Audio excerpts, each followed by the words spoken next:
ay nangam nangam ak ay wax ji dafa doy ak dananu wax dananu tëggu dananu mel ni bool bu daanu ndax li ñu def ku ko def wax. Ziar kontaane jox cër mbokk àdduna ziar kontaane jox cër mbokk internet C'est le bon TV kon naa mbokkum réew mi ci seen chaîne la chaîne de la vérité seen chronique comme ni leen koy defalee saa su ne ci actualité réew mi balaa noo sori dañuy wax bàkk bi doolee jën ndox la doolee saxaar raay la mais doolee site internet chaîne YouTube abonnement la aimer commentaire et partager xam naa ni yéen a ngi ci nag mais gën leen ci nekk ndax loolu rek mooy dooleel chaîne bi ku am ñaari junni yoo mayal ku la neex waaye soo bëggee dégg jàppal C'est le bon TV C'est le bon international fii ci New York maa ngi leen di béggee di leen siyaar fu waay nekk ci àdduna di nuyu nag sama soxna madame Konaté from New York maa ngi lay béggee kenn nekkul yow di nuyu Alaaji Uñaa Njaay séeri Kaja Caam Demba ak Bokar fële ci Apix di nuyu waa Apix yëpp di béggee ñëpp ñuy bëgg ñu leen di nuyu it maa ngi ciy tuub waaye xam nga rek temps bee xat te daanu dajul suuf waaye ku ne xam na ni nag dëkk booru gaar taxut a bari gan ndax ku wàcc xam nga fa nga jëm waaw dëkk bi yëngu na te bu yëngoo xam ngeen ku ko yëngal Seydina Ousmane moo tax ma naan gars yi dañoo xoromu victoire bi nii gars yi mel ni ñu ci xaw a mel ni lu leen bett wala noonu man leen yéen dugub ku ko soq wal ko tey ko du la jaaxal dugub ku ko soq wal ko tey ko du la jaaxal victoire bii de képp ku mu bett ñun kay lan lañ doon xool ñaata député la ñuy am 100 yi ñaataa ciy tegu waaye ndax dañuy am ndam dañuy duma ndax dañuy ñafal dañuy boole 2 présidents ay premier ministre ak ay maire ak système bi yëpp dajale leen duma nekk papaay Alburi loolu kay du lu bees ak waa Touba ndax dañuy dàbbali wala duñ dàbbali temps yi man citoyen Touba la de waaw république de Touba barki maam Cheikh Fall gàcce ngàllaawa Serigne Cheikh Thioro Mbacké kenn nekkul yow barki yonent yàlla Mamadou ginnaaw nag bu ñu ubbee humour ak tooñ ne loolu mënta ñàkk ndax sénégalais yi dañoo xaw a stressé bu dul woon Ousmane Sonko dee nañ bu yàgg ndax ci stress la ñu nekk stress yu métti donc li tax ñuy wax lenn la tey suñu waxtaan ñu ngi ko bëgg a jëmale ci ndax Seydina Ousmane day des primature wala dafay dem nekk président assemblée nationale ñu bëri ñu ngi ñu ciy interpellé gis naa commentaire yi ak ñu ngi ci laaj directement dinañ ci wax suñu xalaat waaye damay dégg it ba ndam li jibee ba tey ñi nga xam ne dañuy jéem a dox ci suñu kaw mayen ñun patriotes yi naan ñu waaw léegi nag wax ji doy na nag dem leen liggéey ñooñu it bëgg naa leen tontu ak naan Ousmane Sonko nag askan bi deselatuñ ko dara jox nañ ko lépp loolu it dama ko bëgg a leeral ñaari sujet yooyu laa bëgg ñu waxtaanee tontu Alioune Tine ak ñenn ñu mel ni moom di imposer naan Ousmane Sonko dafa war a dem assemblée nationale ndax moom ku ñu war a déglu la ndax ku ñu xaar ay conseils yu baax ci moom la wala moom mooy kan d'abord ak ñu mel ni moom donc kon lii laa bëgg a waxtaanee léegi li may mujjee nag mooy ndax Ousmane day déggal Alioune Tine wala déet ak ñu mel ni Alioune Tine ak lan moo tax ñuy wax ni Ousmane Sonko dafa war a dem nekk président assemblée li may njëkkee nag mooy dox suñu moyen bi ñuy jéem ndam nag bu toll nii ku boole ay baay ay maam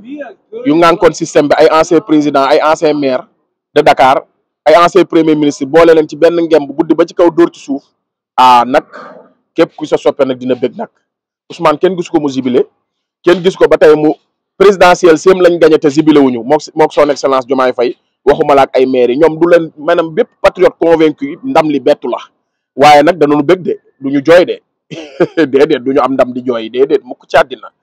du ñu am ndam di jooy wallahi dañuy bëggee dañuy kontaan ndax ñun patriote yi sax ci bëggee lañ ñu xamee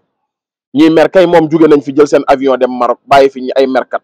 ñooñu nag ci mer la ñuy dëkk 50 ans yi ndax ñoqal gi moom dañ koy def waaw mani jaay laa la fa cere ja ñoree te kuy yuut moo neex a jàngal tufli ñun dañuy xappi ku mer yaa xam gis nañ ay maire yi ay meeru mbaaw bi di vocal di mer naan gars yi dañ koo war ak ay dañoo noonu li yàlla bu mu jeex sa Seydina Ousmane sa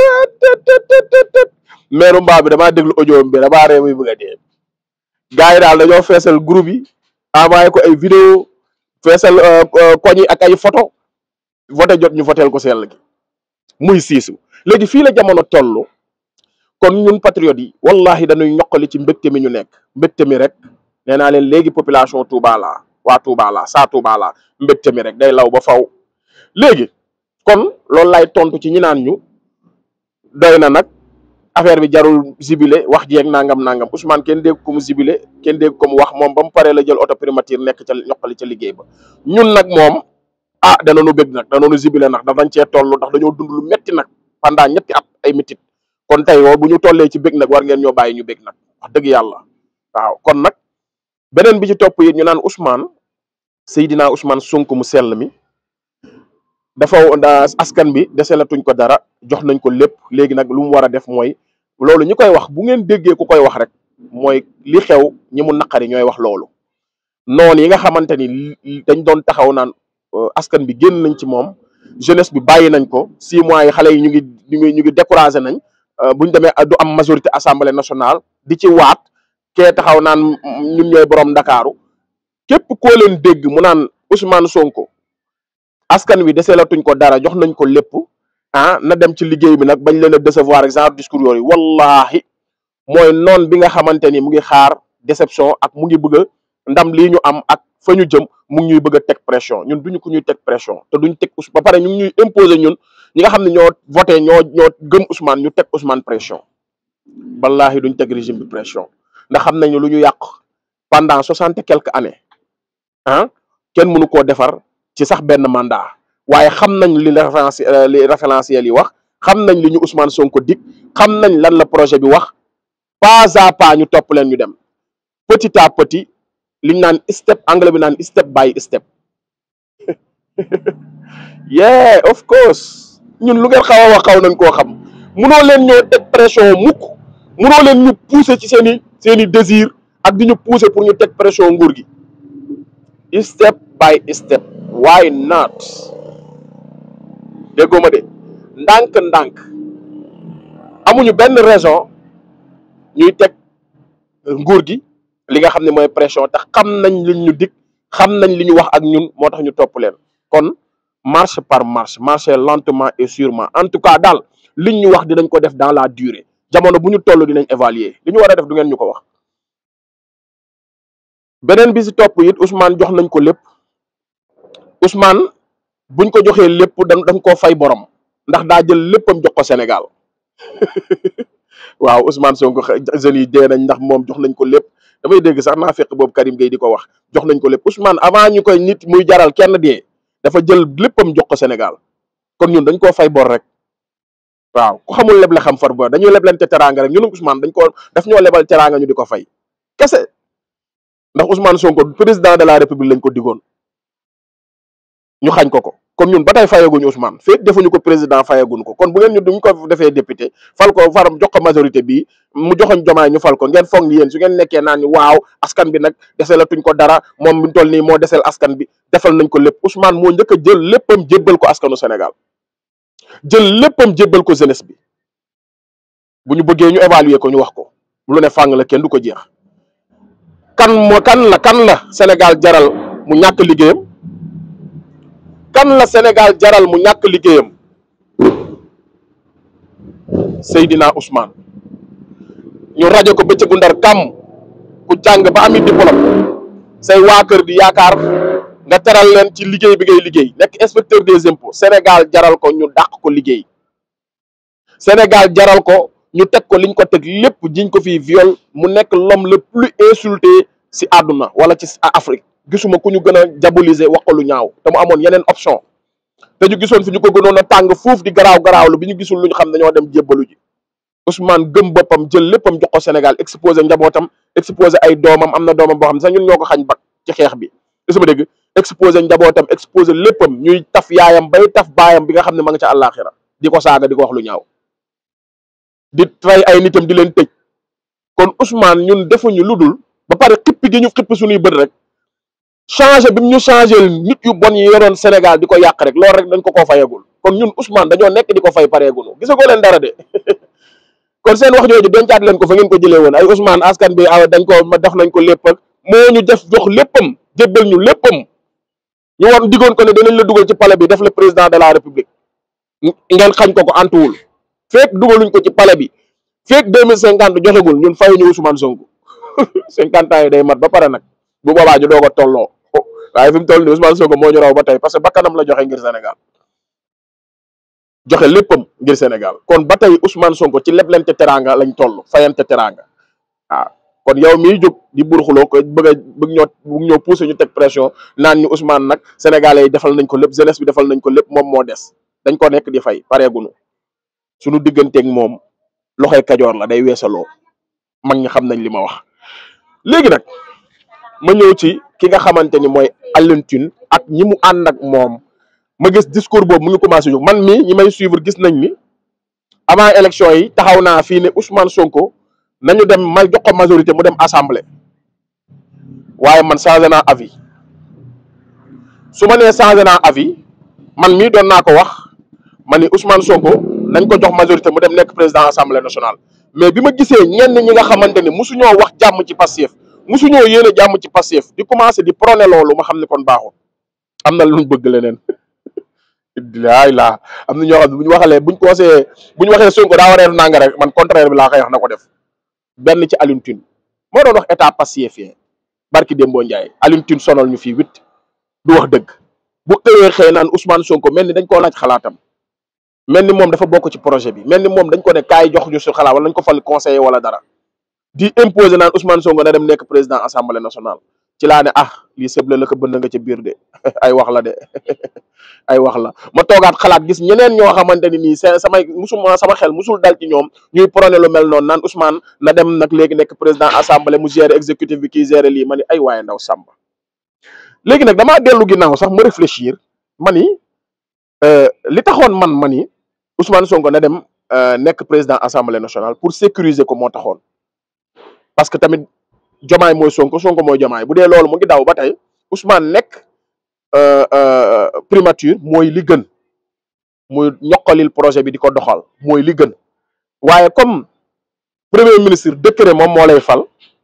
te damaa bëggoon Ousmane nekk koo xamante ni du dépendre ci kenn day nekk yor pouvoiru boppam nekk deuxième personnalité ndax première personnalité lañ ko yéene woon maanaam pour statut moo taxoon may gën a wax ni Ousmane na dem nekk président assemblée pour sécuriser statut ba pare yokku tamit dayoom parce que tamit président assemblée quoi qu'on puisse dire moo gën a am statut bu baax par rapport ak nit ki que premier ministre ndax doo dépendre ci kenn ndax institution nga te premier ministre président moom mooy nekk patron est-ce que ma dégg waaye nag bu dee li gën ci Sénégal gën ci projet bi Ousmane Sonko des primature moo gën léegi nag li taxoon ma wax loolu mooy Diomaye dafa commencé woon keroog barki démb mu naan ñu posé ko question mu naan loolu da ngeen koy dem laaj Ousmane Sonko loolu ay waxam la ma ne bu fekkee loolu mu ngi commencé am Ousmane dem nekk président assemblée mooy li ma gënal parce que dañ ñoo jaay Sonko mooy Diomaye mooy Sonko kon Diomaye waruñu ko ne Sonko nee na nangam ci mbiru Samba Ndiaye mu naan non loolu da ngay dem nga laaj ko moom la concerné foofu erreur communication la te mën naa ko comprendre ndax dañ ko laaj mu nekk question réponse xëy na mën na spontané mu tontoo noonu ñu joxal ko ngànt moo taxoon ma ne comme yi mu ak Ousmane tamit taxaw di plaindre ci nga xamante ne mu ngi ko doon wax président Diomaye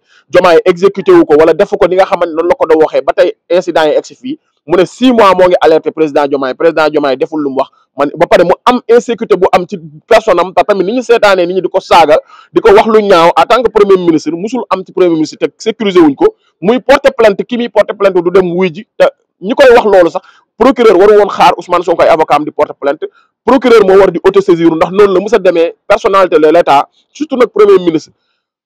képp ku ko mësoon a wax kàddu yi ñuy wax Ousmane Sonko kooku du porter plainte moom mooy procureur moom mooy jugal boppam ma gis yooyu yëpp di am faiblesse su état bi di am ma ne Ousmane kon mu dem nekk président assemblée moo gën a nekk lu sécuriser wu ci moom waaye bi ma gisee ñii nga xam ne dañoo bëgg a wër Diomaye bëgg koo jege te xam nañu Ousmane Sonko moom moo taxawaayu bouclier taxawaayu aar projet bi ndax moom mooy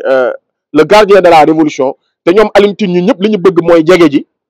ji te Ousmane Sonko boobu mu ngi buntu primature moom di gérer aar projet bi le gardien de la révolution le gardien du projet ñoom du ñu mën a egsi kon bu ñu taxawee naan ak ñu mel ni moom sax du Alioune Tine kese bu ñu taxawee di imposer di insinuer di commencer di dugal ci bopp xelu nit ñi que Ousmane Sonko dafa war a dem nekk président assemblée mel ni ñi fi mës a nekk tête de liste yëpp bu ngeen xoolee dans l'histoire ñi fi mës a nekk tête de liste yëpp du ñëpp ñoom ñoo dem nekk président assemblée c'est pas forcément da ngay nekk tête de liste soo gagné rek da ngaa war a dem président assemblée donc ma gis niñ koy insinuer ma ni am na lu ci nekk am na risque bu ci nekk am na piège bu ci nekk kon bu dee moo tax fi ma ko waxee woon mooy bu dee comportement bi nga xam ni Diomaye mu ngi koy am ak li may gis nii suñu ko gënee sécuriser Ousmane Sonko li gën ci Sénégal mooy mu toog primature doxal projet bi ndax moom rek moo ñu ci doy te encore une fois Diomaye jaay ñu projet Sonko moo ñu jaay projet bind ci ay livre ak lépp ku ko gën a maîtriser projet bi amul te ñun encore une fois Sonko la ñu fal jaayee ko ci Diomaye kon mu toog ci exécutif bi mooy li gën ci Sénégal te encore une fois ma gëstuwaat bi ñu génnee prison seen première conférence de presse bi ñu def Azalaï Ousmane Sonko yëkkati na ay kàddu ñu wax ni ñoom Pastef dañuy wàññi doole yi président de la République jox ko premier ministre parce que président de la République dafa am plus de pouvoir te boobu falaguñ leen woon ñu ne seen projet dafa prévoir suñu amee majorité assemblée nationale war nañoo mën a wàññi ay doole yi bu bari bi ñu jox président jébbal ko son premier ministre su ko defee moom dootul coordonné li nga xamante ni moom mooy gouvernement bi mais daf koy doxal nga xamante ni responsabilité la mais teewul ba tey président moom mooy fal waaye day nekk moom day am responsabilité doxal li nga xam ne moom mooy gouvernement bi sans pour autant mu exécuter totalement di ci déglu président quoi dafay am dañuy jël fexe pouvoir yooyu ñu fexe nuñ ko dollilee li nga xam ne mooy premier ministre pour gën a mettre à l'aise le président de la République parce que président dafay Ousmane sax dox na ko mu ne Macky Sall bu ngeen ko gisee dafa sonn parce que il a trop de pouvoir maanaam jour boobu bu ngeen seetaanee jour conférence de presse Azalaï bi ñu doog a génn kaso Ousmane wax na loolu comme nag Pastef dañoo am projet pour li nga xamante ni mooy dooleel yokk renforcer les prérogatives ou renforcer la puissance wala renforcer li nga xam ne moom mooy doole yi premier ministre wàññi li nga xam ne maanaam yokk ay prérogative am sax laa ko mën a tuddee président day jël ci ay prérogative am jébbal ko le premier ministre bu dee nuñ Pastef bu defee li mu wax kon Ousmane Sonko dafay nekk ku gën a sécuriser encore une fois au primature kon bu boobaa daanaka presque vice président lay doon parce que genre baatu vice président moom lañ théoriser noonu rek te loolu assemblée moo ko mën te fi mu toll nii les voies sont ouvertes la porte est ouverte pour ñu def loolu parce que fi mu toll nii ñoom ñoo am majorité absolue écrasante à l'assemblée kon su Pastef defee li mu wax Ousmane Sonko mën na des continuer des primature en renforçant gën ko renforcer mu gën a nekk ki nga xamante ni dafay am plus de prérogatives gën a mettre à l'aise le président de la République loolu la Pastef waxoon mooy wàññi doole président jébbal ci yenn prérogative président premier ministre pour gën a mettre le président à l'aise kon loolu su ko Pastef defee Seydina Ousmane il sera comme un vice-président te loolu dara teewu leen koo def ndax askan wi jox nañ leen dayoo yëpp ak doole yëpp pour ñu def lépp lu nga xam ni moom lañ waxante woon ci projet bi ak moom lañ waxante woon askan wi kon Alioune Tine raayal sa jë te ñoqali Pastef am na ay profil yu baax pour nekk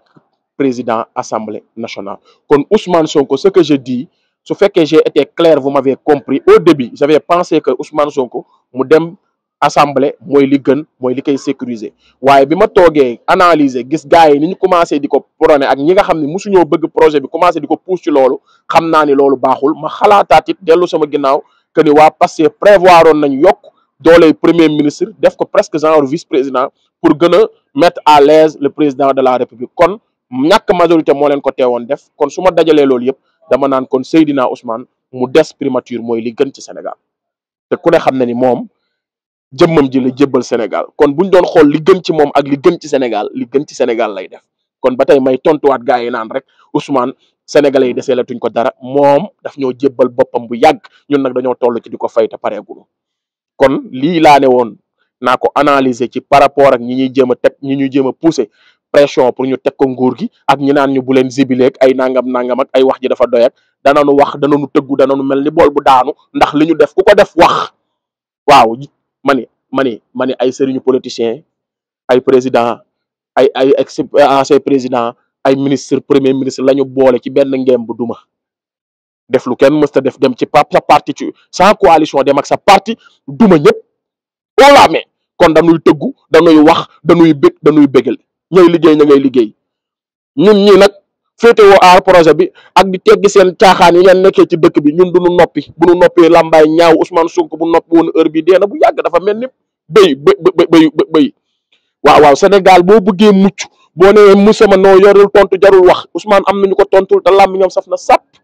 moo ko tax muy exister ba tey mais Sénégal am na ñu bëri li leen rey mooy jarul tontu noo garaawul boo leen tontoo da ngay kii nangam politicien ñu lay sasal di la sosal ba dootoo mën a tegg ay sos na nga xëy suba ñëpp bala moo tax ñun lii suñu gàllaaj duñ ko bàyyi képp ku wax lu dul dëgg ñu ne la waxoo dëgg képp ku sos ñu ne la da ngay sos li ñu war a wax dañ koy wax ci penc mi ndax am nañu ku ne Pastef am na ku ne képp ku wax am na ku la mën a tontu ku am ñaari junni yoo maye mayal ku la neex waaye soo bëggee dégg-dégg jàppal C'est le bon TV gën a partagé gën a abonné jaa ngeen jëf